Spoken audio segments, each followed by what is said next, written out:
Why am I attracting toxic men? Hey, what's up, guys? My name is Natalie Stavola. I am a life and love coach. I help you overcoming your obstacles so that you can achieve the life and the love life of your dreams. I get you from toxic to triumph in 90 days or less. So let's get into it. And also, before we begin, stay tuned to the end because I do have something free for you and some extra information at the end. And also, please click subscribe so that way you're always alerted whenever I have a new video pop up for you. So let's dive in. Why am I attracted to toxic men? To put it plain and simply, the main reason is because when we're attracted to toxic, the reason why is because we're typically repeating cycles from our childhood until we get the healing that we're looking for. It's basically a fail-proof way in our subconscious mind to get us to pay attention to yourself, really. So the main thing is, let's say that you are consistently dating people that are emotionally unavailable, abusive, toxic, can't take care of themselves, can't show up for you, abandon you. These are all little tells. I call them poker tells of basically the healing that you needed to get when you were a kid that you're going to get now.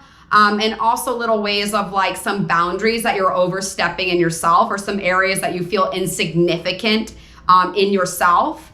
And then the main thing is going to be finding the root, finding what put it there or who put it there, uprooting it, identifying it, and then changing the narrative, no longer being attached to that story. So let's dive in. One of the main things that I often see with coaching clients is I see a lot of abandonment wounds and trust triggers. So let's say that, for instance, you keep dating men that like are emotionally unavailable or closed off or cold. Typically when you're dating these men, you're going to feel like they're not really there. They're not there for you. They're not really listening. You feel like you're constantly needing their validation, like consistently needing them to text you back. Or them to compliment you. You're feeling like you're not getting enough compliments from them.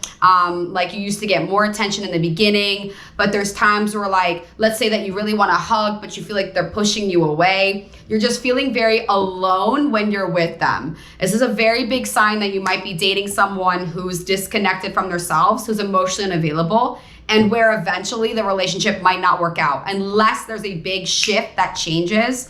And that person realizes, not from you, I mean, maybe sometimes it can happen, but typically it's something where they wake up and figure out like, oh my goodness, like I'm really disconnected from myself. I need to go heal some things because I am closed off and emotionally closed off. So sometimes when someone opens up the dam of emotions for themselves for the first time, it can turn really messy, which is why someone will walk away from a relationship. So these will typically be a type of relationships where this person that you're dating will either walk away, ghost, abandon, realize that they needed healing and they never got the healing that they need. So again, walk away, potentially cheat if you're dealing with someone who has severe validation issues and trust issues too.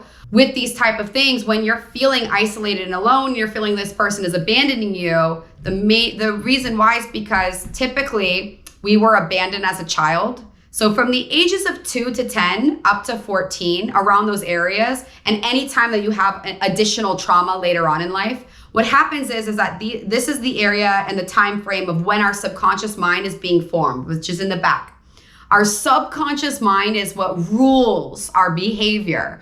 Our conscious mind, our frontal cortex, that's what kind of has a lot of the noise and the chatter and the extra talking and the extra thinking and the overanalyzing kind of stuff. And that's what affects our personality per se. When we're engaging in behavior or engaging with toxic people, especially against our will, especially when you know better, but yet you're not doing better, this is because there's a subconscious programming. There is a subconscious programming in the back of our minds that we have to go back into and rewire and reprogram. It would be like, imagine that your brain is a computer. And while the computer system was first newly getting built, let's say from the ages of 2 to 10, when it was starting to actually get the programming in and the software updates, someone came in and said, oh, F your computer, and started unplugging things, dumping water on your computer system, like just going zzz, zzz, zzz, and then just like threw it all down and then left and then closed the door. Basically, what happened to us is not our fault. What happened to you in childhood, not your fault. Not your fault, not our fault, not our fault. However, our healing is our responsibility. So what we want to do now is we want to get back, open up that back door, and you want to get back in there and see what's going on back there. Where did the wires cross? Where was there extra water poured on something? And now we got to do a little cleanup. So I will say this, I do not recommend doing that alone. Not unless you've already worked with a therapist who specializes this or a coach that you trust that specializes in this area. Do not do this type of work alone at first, because it can get very confusing with which voice you listen to and which voice you challenge. You want someone side by side with you to help you go, no, that would be a limiting belief. That would come from your mother or from your father, or from a bully or from another authoritative figure or from this person or from that person. This would come from this trauma. That's the voice you want to challenge. This would be the reality that you've already seen. You want someone that walks side by side with you through this. It helps a lot, and it shortcuts the healing process and the understanding process. It still takes time, but doing the work is what's going to really work here. So you want to identify. So for instance, again, with this example, if you've been abandoned by someone in the past, like your mother or father, then what happens is that we can internalize that as a child. Because remember, when we're kids, we don't rationalize and understand. As an adult, you have, but that's not where we operate from. Because then what's happening is that we're making excuses for crappy behavior, to be honest. So now you go back and you go, okay, I was abandoned as a kid, mom or dad, whatever. My mom abandoned me when I was a kid and it hurt me. And now I consistently look for people who won't abandon me. However, I'm still hurt by this wound. So what happens is I create a confirmation bias, because the back of my head says everyone always leaves me. Now, that trauma point turned into a pain point, turned into a limiting belief in the back of my subconscious mind. Now I'm being ruled by it without my permission. I want better, I know better, yet I'm getting this toxic person in my life. Why? Because the back of my brain is still so scared that someone is going to leave me that I wind up doing a Where's Waldo effect, and I only wind up seeing people that have abandoned themselves, have not done any work on themselves, don't know how to show up for themselves, but they remind me of a parent, so it's familiar, and I'm messing with familiarity, feels like home, and I wind up abandoning myself to that person because we're lacking boundaries. So instead, you want to get to the root, heal it, uproot it, work with someone on that. And then after that, you create a boundary for yourself. Moving forward, I do not play with emotionally unavailable people. Moving forward, I do not date people who cannot show up for themselves, because then that means that they can't show up for others and they can't show up for me. And today, I show up for me. I vibrate at the frequency that I show up for me. So game, recognize game. I date people who know how to show up for themselves. And when I see that, when I'm dating someone where I see red flags where they can't show up for themselves, I feel it. I feel that little anxiety come up where I want to give myself to that person or fix that person. But you know what? This is a boundary for me, because I am unwilling to abandon myself to someone who cannot show up for themselves, who will eventually abandon me. It's not my circus, not my monkeys, no more. And now all of a sudden you say no. You're going to watch yourself say no to the people who you used to always say yes to that would hurt you, but now you're seeing it fast in the first 2 weeks that you're dating them. And then suddenly all of the other people who have done the work on themselves, who are capable of showing up for themselves, who are capable of showing up for you, boom, they're right there.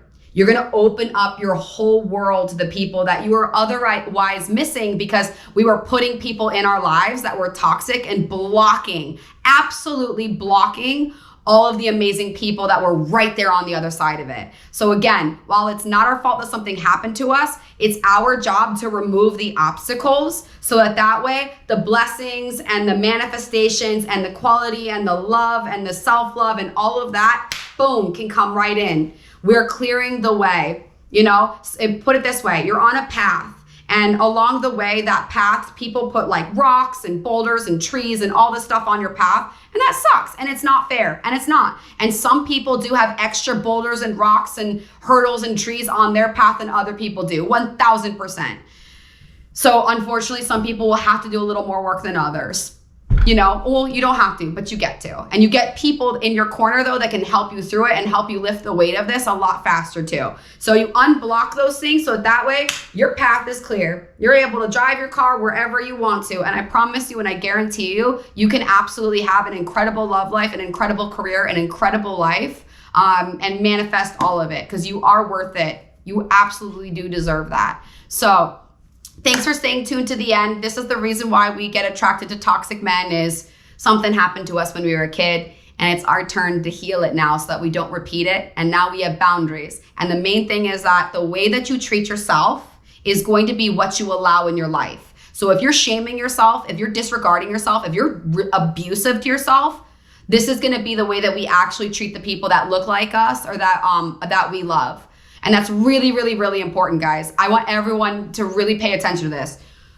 We teach people how to treat us by how we treat ourselves, but we also treat people that we love and that look like us the way that we treat ourselves. So if we hate ourselves, we will treat the people that look like us or that we love with hatred, you know, with disdain. If we dismiss ourselves, then we'll treat the people that we love accidentally with dismissal. So it's really imperative and important. And for the people pleasers out here, this is a brain hack that I found that helps you to be able to actually really start to care about yourself. Because if you care about others and you care about the way that you're treating them, then the way that you treat yourself is actually how you will accidentally treat them, whether we like it or not on that one. So or we'll overstep ourselves and like people please to the point of like people will just feel that and walk away. But anyway, that's a topic for another video that I've got where it'll be people pleasers and codependency. But anyway, the main thing is why we're dating toxic is we're not treating ourselves well because somewhere we thought that this is what we deserve. So it just requires some healing from when we were younger or whenever that limiting belief got placed in, and then boundaries moving forward so that way you do not repeat the lesson that you keep going through. So I have a free PDF for you guys. I have a 7 signs that you might be dating a narcissist. You can click on that. It is a free ebook for you. So you can read that on your phone, download it, print it out, whatever you'd like. And also, please, again, subscribe and like this video. Like it if this helped you in any way, because it'll help smaller channels to grow and it'll help other people be able to reach this information as well. If you have any comments or questions, if this helped you in any way, I would love to hear from you down below in the comment section. I'll be reading everything for the most part. I'll be reading the good stuff. I'll be reading everything. And I would absolutely love to know if there's any videos that you would love to see from me. I would love to be of service here. So let me know in the comment section. And I love you guys. Thanks for showing up here. Thanks for showing up for yourselves. And I'll see you in the next video.